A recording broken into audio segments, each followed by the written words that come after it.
Modern UI is a great topic because all the possibilities you're already familiar with for smartphones and tablets can now be implemented for industrial, operator and monitoring systems. A major benefit of WinCC Unified is consistent end-to-end configuration from the panel to the PC and SCADA system.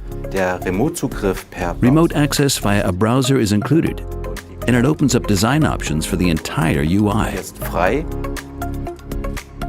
I appreciate the UI and the consistency in particular because customers can now really implement their corporate design, including all the graphical possibilities.